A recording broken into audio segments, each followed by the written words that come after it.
Bonjour à tous et bienvenue sur Mechatronic. Je suis très content de vous retrouver aujourd'hui pour cette nouvelle vidéo où on va discuter un petit peu de Ethereum classique, de Ethereum tout court, des forks possibles d'Ethereum et puis des autres coins. Voilà, l'idée c'est déjà de de se dire qu'est-ce qui va se passer dans l'avenir pour nous, quoi, mineurs, et puis d'essayer d'envisager ça sereinement et d'anticiper, hein, parce que l'anticipation c'est quand même ça joue quand même beaucoup dans tout ça. Alors, on essaie de pousser les mineurs vers ETC, hein. Ça fait à peu près 1 an et demi maintenant que Ethereum essaie de pousser les mineurs dehors, hein, déjà avec le IP 1559, hein, qui avait diminué fortement nos gains, hein, sans évidemment faire baisser le coût des transactions, hein. Et puis là, le passage au POS, hein, qui s'annonce catastrophique pour les mineurs GPU et ASIC, hein, qui ne fera pas non plus baisser le coût des transactions, hein. Donc tout a été mis en place et fait depuis à peu près 1 an et demi, 2 ans pour le passage au POS et grosso modo dégager les mineurs. Donc grosso modo, Vitalik, ce qu'il nous propose, c'est une voie de garage un petit peu, hein, c'est ETC. Alors moi, je ne crois pas personnellement que ETC va prendre la relève.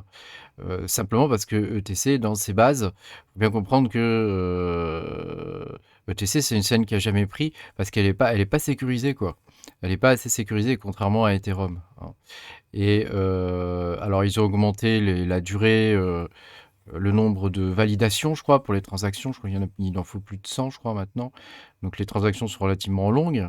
Tout ça pour bien vérifier que, au final, il n'y ait pas un problème de hacking ou de choses comme ça, quoi, sur cette blockchain, quoi. Donc moi je suis pas trop un fan au final de ETC. Alors oui, ça peut être pas mal à miner comme ça, parce que de temps en temps ça pump un peu, mais ou voire même beaucoup, hein. Mais voilà, c'est pas un coin sur lequel j'envisagerais l'avenir sereinement, quoi. Et si à l'époque déjà la blockchain aurait dû prendre, mais elle n'a pas prise. Simplement parce que, voilà, il y a ces problèmes de sécurité, sur, Ethereum classique, hein. Voilà. Alors, donc ça c'est le premier point. Le 2e point, que je voudrais aborder avec vous, c'est, les ASIC. Alors, il y a toutes sortes d'ASIC, qui sont en train d'arriver. Alors, ça fait longtemps, hein, déjà, hein, qu'il y a des ASIC, sur le réseau, Ethereum, hein. Mais là, il y a des ASIC qui arrivent, qui commencent à être des game changers. C'est-à-dire que grosso modo, ils sont extrêmement puissants, voilà. Ils sont aussi extrêmement chers. Et je pense que c'est un gros frein à l'achat de ce genre de machine. Et je suis pas certain que dans l'avenir, ça va se démocratiser tant que ça, hein. C'est-à-dire que là, par exemple, quand on peut voir que le Jasminer X4 ou x4, je sais pas comment on dit, il a 2,5 gigahash, hein, donc c'est plus que ma ferme, quoi, pour 40 000 balles. Alors, voilà, donc est-ce que ça vaut vraiment le coup? Sachant qu'il a que 5 gigabits de RAM, quoi, le machin, quoi. Donc il est déjà quasiment dépassé, en fait, quoi.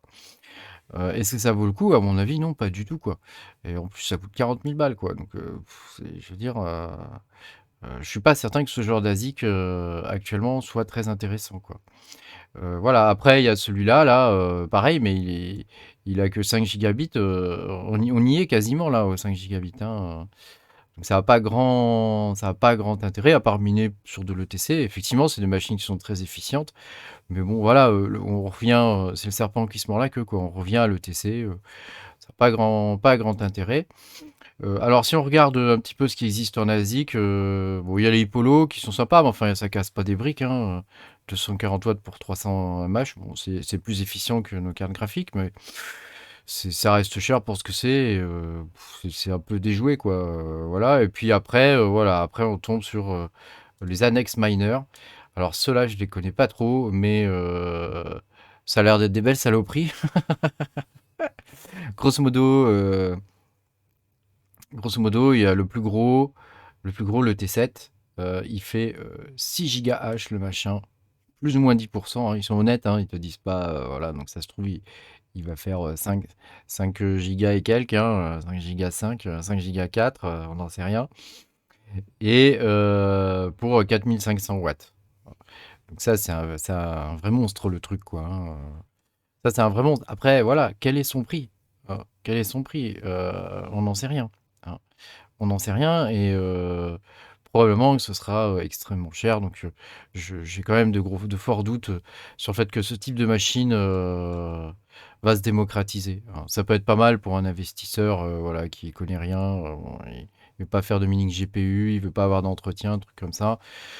Bon, ça peut être pas mal pour eux parce que effectivement, bah, quand il y a un problème, bah, pouf, tu le renvoies à l'usine, le truc te rapporte rien pendant je sais pas combien de temps et le gros problème des ASIC, ce qui est pas le cas avec les cartes graphiques, hein, mais le gros problème des ASIC, c'est que 1 la revente, c'est la mort, quoi et puis, heu et puis aussi quand on a un problème matériel dessus, au niveau de la maintenance, bah, c'est l'horreur, quoi, voilà. Une carte graphique, on peut l'ouvrir, on peut changer les pads, on peut faire plein de choses, enfin, il y a toujours moyen. On peut la passer au microscope et si on s'y connaît un peu en électronique, on peut essayer de voir ce qui se passe, quoi. Voilà. Donc moi, j'y crois moyen à ces histoires d'ASIC, c'est possible, hein, c'est très possible, hein. Peut-être qu'ils vont sortir ce type d'ASIC, à pas cher, hein, à pas cher. S'ils sortent celui-là, par exemple, le T7 à 20 000 balles, ouais, là, effectivement, ça va devenir chaud, quoi. Mais voilà, dans tous les cas, moi, en septembre, j'y crois moyen, le fait qu'on passe au poste, mais ça va plus trop tarder non plus, quoi, hein. Donc il faut quand même commencer à regarder et à se préparer, quoi. Et voilà, peut-être que ce genre de machines, vont aller sur de l'ETC, voilà, on n'en sait trop rien, hein. Puis ils disent, que ça fait pas beaucoup de bruit, mais 80 dB, mon Dieu! Ça ça fait énormément de bruit, en fait, hein. Heu, inférieur à 80 dB, ouais, ils sont gentils, quoi. Celui-là fait pas de bruit, quoi, 50 dB. Voilà, alors après, moi, ETC, j'y crois moyen. Par contre, alors il y en a plein qui vont dire: «Ouais, de toute façon, ça va être une coquille vide, le nouvel Ethereum, Po, qui va sortir». Donc ETHW, hein, c'est comme ça qu'ils l'ont appelé. Ça va être une coquille vide, c'est un truc qui est fait pour les mineurs pour qu'ils puissent, bah, continuer de miner, quoi, et cetera, et cetera. Mais pour moi, il y a quand même un intérêt, dans cet Ethereum Po. C'est que, il est beaucoup plus sécurisé que ETC et rien que pour ça, ça peut être intéressant et les investisseurs se trompent pas trop là-dessus, hein. Dans le sens où, en plus, il apporte la sécurité du mining, ce qui est quand même pas rien, hein, parce que et la décentralisation, hein. Alors on critique souvent la décentralisation d'Ethereum en disant: «Ouais, Ethereum, de toute façon, ça passe par des pools, c'est plus ou moins centralisé». Ouais, mais les pools, c'est facile à monter, hein, on peut monter une pool en 2-3 jours, hein, ça pose pas de problème, hein. Donc même s'il y avait une pool qui tombait, même si les grosses pools, fermaient, on pourrait en rouvrir d'autres, quoi. Je veux dire, ça pose pas trop de soucis, quoi. Et puis on peut toujours miner solo, hein, il suffit de monter un node, avec GETH, et puis on mine dessus, hein, c'est pas très, très compliqué, c'est ça que je veux dire, quoi. Donc c'est véritablement décentralisé, quoi. Là, avec le POS, bon et puis il y a un gros problème sur l'Ethereum actuel aussi, c'est les faits qu'il y ait 13 millions de TH qui sont stackés, je veux dire, c'est une bombe à retardement ce truc, hein. Donc ça pourrait être pas mal, si cette blockchain, si cette nouvelle blockchain, qui sera un copier-coller, plus ou moins, d'Ethereum, heu, dont le but, c'est la DeFi, hein, la DeFi, ça pourrait être pas mal, je pense comme projet, en tout cas, moi je le suis et je suis pas le seul, hein, parce que vous voyez, donc évidemment on retrouve, Hiveon, Flexpool, 2Miner, mais on retrouve aussi des grands noms comme, FTX, Poloniex, hein, un, qui est un exchange, historique, hein, que j'aime beaucoup. Il y a Binance évidemment, il y a Gate.io, KuCoin, enfin je veux dire, c'est pas n'importe qui tous ces gens-là et s'ils poussent le projet, il y a des chances que ça arrive loin, quoi. C'est pas n'importe qui et à mon avis, après ça n'engage que moi, hein, je pense que, ça peut déboucher sur quelque chose, hein.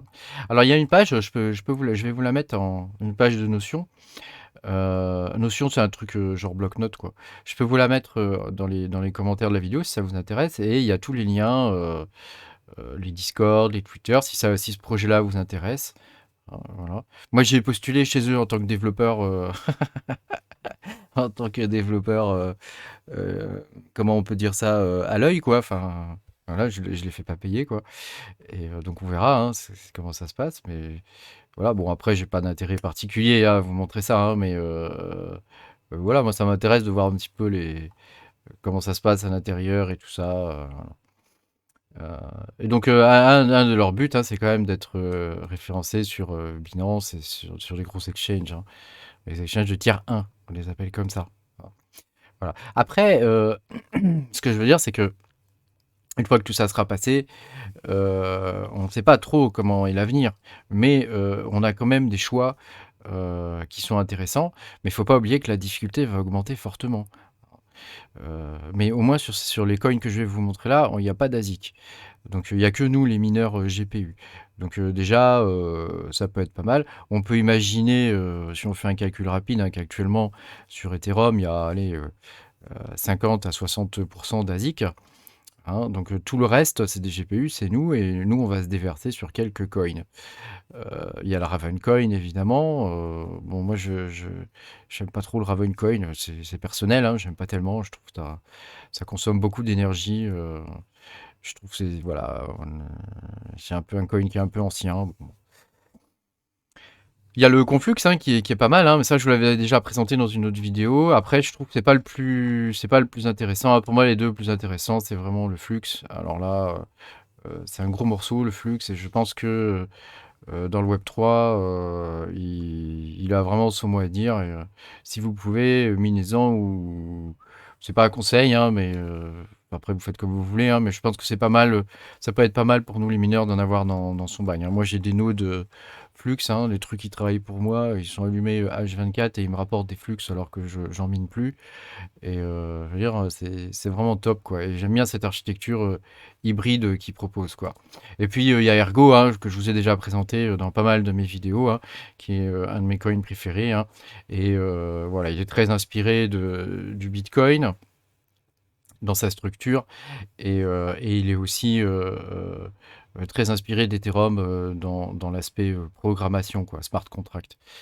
Et sauf qu'il est plus puissant qu'Ethereum dans la façon dont il a été construit et la façon dont il est agencé. Je veux dire, il y a des nouveautés qui arrivent sur Ergo qu'on a vu nulle part ailleurs, hein, comme les smart pools par exemple. Et ça, c'est que le début, hein. C'est que le début, hein. Mais les smart pools, voilà, je vous avais fait une vidéo là-dessus, hein, sur GetBlock.